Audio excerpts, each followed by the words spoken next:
Hello, everybody, and welcome to the Malibu Pacific Church podcast here at Malibu Pacific Church. Hey, if you haven't listened to this past week's Sunday sermon yet, I highly suggest to press pause on this podcast and go listen to that right now so that this podcast makes a little more sense.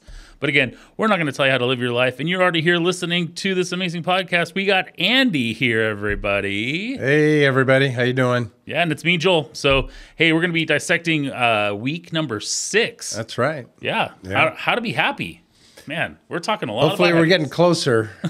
Still got 3 weeks, man. Yeah, if you're not happy yet, you got 3 more weeks. You got 3 more weeks. Money back guaranteed. That's what you were saying right at the beginning of the sermon. Exactly. That was actually pretty funny to see people's faces. They're like, money back guaranteed. What? We have to I haven't subscribe? given anything. Yeah. I thought this was free. Yeah, they wanted to subscribe. So we're just like Netflix. You can find us online.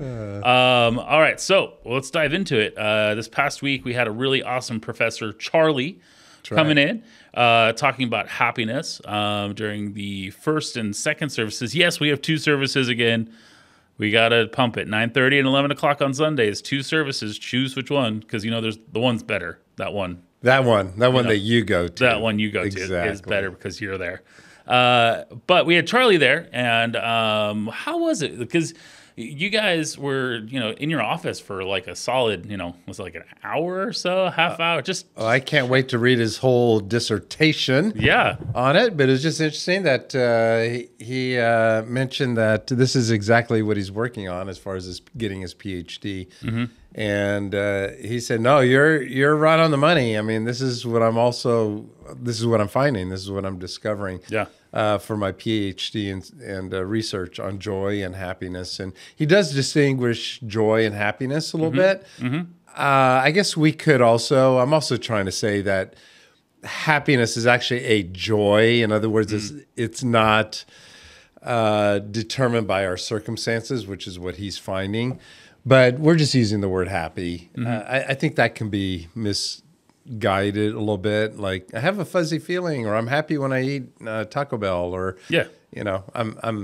I'm happy that I do get happy when I eat Taco Bell. Happy when I get Taco Bell. Let's be honest. I smile right there. The burrito is still really good. After all these years, not sure what's in it, but it makes me happy. It's solid. Yeah. Or In-N-Out makes me happy. There you go. We're not talking about that. Yeah. And hopefully, if you've been listening in, we're not just talking about a fuzzy feeling that you get now and then. Yeah. Which can be misunderstood. Mm-hmm. But anyway, it was really good. And I said, give us some of your research, which he shared on Sunday that what he is finding, and it's also true with Arthur Brooks at Harvard and other studies, and The Good Life is a book that came out studying the research that they did with, I don't know how many thousands of people that were at Harvard for 85 years. Yeah. I think 700 people was the research that they tracked. And what they discovered is that community is very important. We need people. Happy people actually have really good relationships and good people in their lives. Absolutely. And Charlie confirmed it also. Yeah, that was, Charlie had a couple funny things too. I didn't know that he shared that he journaled every single day for 30 years. Yeah. And I was like, wow, that's commitment. Pretty good. And on top of that, he gave himself a happiness factor or meter. How happy am I? Yeah, how happy am I today? Who does that? I mean,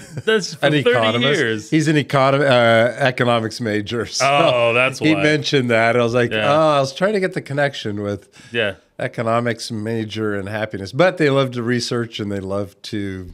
That's great research. Chart numbers. Yeah. One of my favorites, though, is you're talking about, he's like, well, on Facebook, I have 1,000 friends. And he's like, but they're not all my real friends. And you didn't miss a beat. You're like, well, I have 1,000 and they're all my real friends. Like you flipped it on him. And it was so funny because he looked at you and he's like, wait, is that serious? Is that not serious? And everybody was laughing, and it was just this really, extroverts think that every one of their friends is their best friend. Totally. Introverts have 4 to 5 good friends. Yes. So anyway, close, intimate friends. Of course, any extrovert is like, that's my buddy. Those are my buddies. Yeah. Those are my friends. Yeah, I've been talking to them in, 14 years? But you pick up right where you left off. Like, hey, how's Taco Bell? Full circle there. Yeah, maybe that's a personality type. Yeah. So good. So then coming out of the interview, Really, you're talking about 4 things that happy people do, and you've been saying this for the last 6 sessions as well. That's from Arthur Brooks. Yeah, Arthur Brooks. They practice spirituality every day. However way you want to define that is the way he does it. We believe having a relationship with God and having a personal, intimate relationship with God, and journaling and reading your Bible and prayer. But anyway, spirituality. They have good family relationships, close to their family. They have friends, and they have purpose. Yeah. I think that's what people are really looking for when they come to Malibu Pacific Church, are those really 4 things, which is really awesome to say that, hey, let's not just do check boxes with these 4 things, but let's be intentional with every single thing that we do. When we practice our faith, that's what we're doing there on Sunday morning. That's specifically what we do inside of small groups. And our small groups are all launching here pretty soon. And then they're close to their families. I mean, can you name another church in a 10-mile radius that loves kids and youth and students as much as Malibu Pacific Church does? We have the best children's student program. Incredible people, incredible staff. Yeah. Really good. And so, we mentioned it on Sunday that when Jesus said, I'm going to build my church, those are the 4 things. It's about relationships. Yeah. So Jesus said an ecclesia is a gathering of people. It's not a building. Yeah. Jesus never built a building, never did a fundraiser, never did a capital campaign. It was not a 501c3 nonprofit. He didn't, he did the paperwork in California. He did the paperwork for the California nonprofit. No, Jesus said, I am going to build my church, which is a gathering of people. Guess what? Where we can be closer to God, where we can connect with family, and the church actually becomes our family. And we have friends who become friends, build community. And I'm going to give you a purpose. And one thing that Charlie said that was good, and we're going to have him come back in a couple of weeks, emphasize that piece a little bit more. His research was showing and saying that happy people actually give themselves away, that they don't live themselves for themselves. So in community, you're giving yourself away. And that is your purpose as well. Selfish people, and Jesus knew this all along, be generous, are unhappy people. I mean, self-centered people are unhappy people. Generous people are happy people. Absolutely.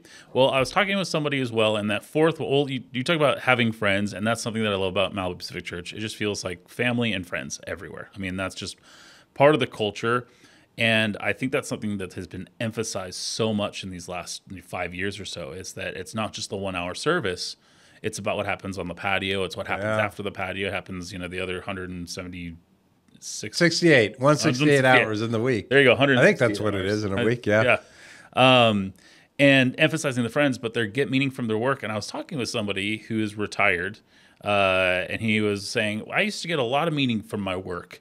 And I'm like, well, you can still get meaning from and purpose, helping out, supporting, because this person has actually done a lot of stuff for the church, which has been amazing. And he said, let me know if there's anything else that I can do. Oh, that's great. Because he's finding that purpose, serving the local body, and just loves being around here. So if you're out there and you're trying to find meaning for your work, find something that really gives you life. And, your 9 to 5 might not be that thing, but you can have passions outside of that and really lean into them. I have a couple friends who've been working downtown LA in Skid Row with the Union Rescue Mission. And they say it's the best part of their week. Oh, that's great. Right? Because they're finding purpose inside of that. That's right. So, which is great. And giving themselves away to something greater than themselves. Those are happy people. Yeah. Absolutely. Now, happy people are at peace with God. If someone is not at peace with God, I think we talked a little bit about this last week. Got to come to church this week. Yeah. Oh, sorry. But go ahead. What's the question? Yeah. If they're not at peace with God, yes. How do you find peace with God if you don't have that? Yeah, that's good. I'm going to angle it a little bit more this next week with having peace with other people, because when we're not at peace, what Joel is referring to with God, with others and with themselves, they're happy people. One common denominator that all happy people have is they have peace. Yeah. So how do you find peace with God? Well, making peace with your past, meaning asking God to forgive us of our sins. Romans, and we're justified by what Jesus did on the cross for us. who died on the cross for us and receiving the gift of grace. Yeah. That brings peace. So the cross is what brings peace. Every time we go to church or see a cross, that's what Jesus did on the cross for us, is that it is finished. It is done. There is no peace with religion because you're constantly trying to measure up to something, and I never can quite reach perfection, or what is the measurement? How do I know? How do I know how I'm doing with God, with the religion, really? Yeah. Where's my standing here? Have I done enough good? Well, your good just isn't good enough. You can spend all day trying to be good. Surprise. So it's still not good enough. So we're never, it's never enough. Yeah. And when there's never enough, there's a gap. There's no peace. But when we receive grace and forgiveness because of what Jesus did on the cross, we can experience peace. Yes. And then you need to go back to, help me out, weeks 2, 3, 4, 5. I don't remember now. But in Galatians, he has then adopted us into his family. That we are now family of God because of what Jesus did on the cross for us.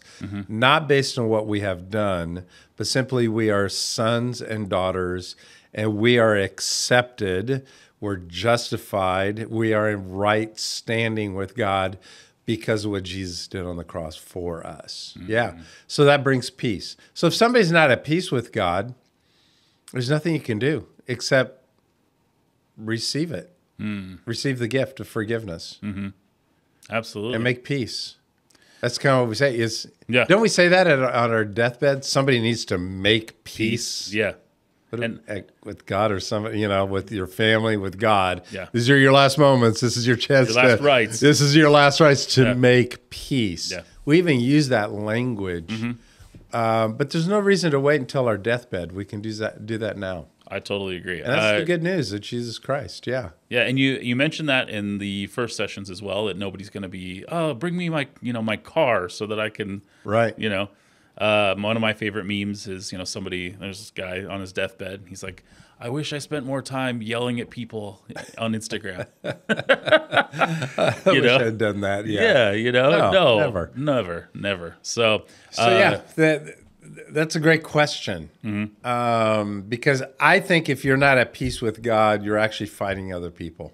And this week, we're looking at the book of James. The reason why we don't have peace with other people is because this one point that I'm going to make this week.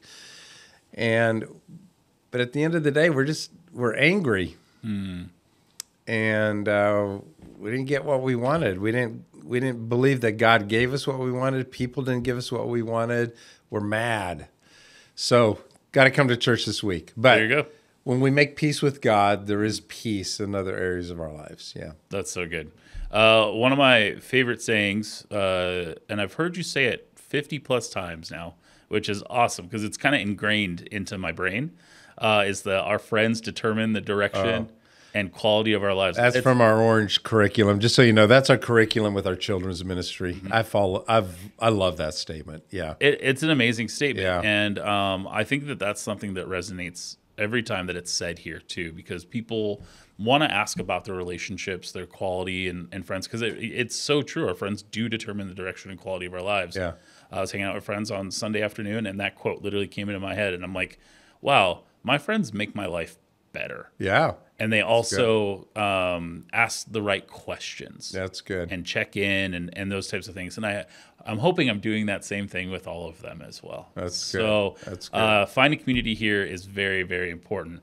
And as you talked about friendship, it felt more like almost like a family statement, because it sounds like your friends, you treat your friends a lot like family, even though they're not, blood related. But well, the Bible does describe them as your family now. Yeah. Yeah, it's your oikos. The people you're doing life with now are your new family. But that's good. Yeah.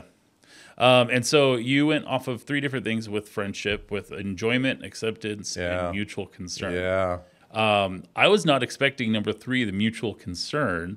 Where's that thought process? Where did that come from? Because I was like, enjoyment and acceptance. That's what you feel. That's friendship. Exactly. But then like a mutual concern that bonds you. Henry Cloud talks an awful lot about it. And if you haven't read the book, actually somebody just mentioned it, reminded me of it, Safe People. Oh, yeah. Make sure you get that book, 20 Characteristics of Safe People, 20 Characteristics of Unsafe People. Actually, it starts with 20 unsafe and then 20 safe. But some of the characteristics of safe people are people who love you and care enough about you. Yeah. The words are, and it's a counseling term, they're open, honest, and direct. I should have said that on Sunday. That's how you know there's mutual concern. They're willing to be open, they're honest, and they are direct. And they're more concerned about you, mutual concern, that I may say something and it may break the relationship because it may upset them. But I care enough to say something because I don't want you to go off a cliff. I see something. So you need to read the book, but those are your friends, and they're safe people. Mutual concern. The other way of also putting it is they're open, they're honest, and they're direct. They're honest with you. Yeah. Friends who are not honest with you are not your friends. Yeah, they're just telling you what you want to hear, and that's the opposite. So that's an unsafe person. Yeah.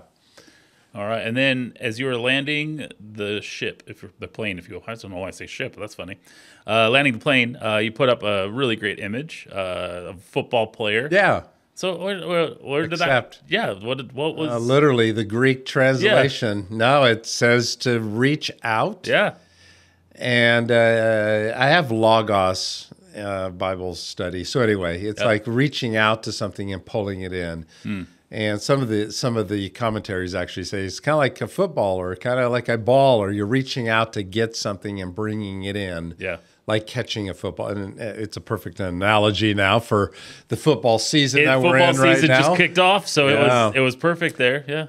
Could have spent a little more time on that. I love that image because, and Charlie mentioned it. We need to make an effort to build relationships. Do you remember what he said? I mean, we need to reach out to people and bring them into our lives. It doesn't just happen. Yeah. I think the social media world, it's, I have it on my phone and I clicked follow and I guess we're friends. I hit that like button. I hit the like button. I know what your highlight reel is. We have nothing to talk about anymore. Yeah. You posted your highlights because there's no lowlights. That's not a friendship. Friendship is engaging with people. Maybe that's another word. It's a great word. It's asking questions. It's being curious. It's getting involved in people's lives and asking the question, how you doing really? So that's reaching out. Like you catch a football and then you bring them into your life. Totally. That's an effort. I mean, every football player, receiver, they're working hard. They're running a route and then they're trying to catch the ball. Yeah. And they're bringing it in and everybody's trying to, I guess I should have used a little more of an analogy there because the defense is trying to pull it out. Absolutely. I should have used that on Sunday. That's what I love about the world podcast. Is trying to pull those friends away from us completely. In a way. With our time, Absolutely. different, I don't know, busyness, social media. Yep. But like a football player, you're reaching out and grabbing and pulling it in and hanging on to them. Yeah. Not in a weird way, but you're trying to hang on. I like the disclaimer. Yeah, not in a weird way. That could get a little creepy. But in a healthy way, you're hanging on to good friends. Absolutely. Because we all have a tendency to drift. And so we can drift from God and we can drift from our friends. So hang on to them. If you find good friends, hang on to them. Fight for it. Oh, that's good. Fight for it. All right. Well, if you are looking for good friends, Malibu Pacific Church has some great people here. Again, Sundays, 9:30 and 11 o'clock on site and online if you're traveling or out of Malibu that Sunday. We can rewatch it anytime, so find that online. And it'll be a great time, I promise. And with that said, thank you so much for tuning in to the Malibu Pacific Church podcast. If you haven't hit that subscribe button yet, hit that subscribe button. Share this podcast with somebody who needs to hear it. Also, share the sermon with somebody who needs to hear it. There's now 6 sessions that have been amazing, and they all build off of each other and work with one another for this How to Be Happy series. And you can find that at malibupacific.church. And find those videos. Click that share button. One share could actually change somebody's life. And on top of that, if you're reaching out to your friends, like a football player, we want to challenge you to do that this week too. So really send that out. Have a good discussion about how to be happy, session number 6. And we'll see you guys next week here with a new podcast at Malibu Pacific Church Podcast. Have a great day, everybody. Take care.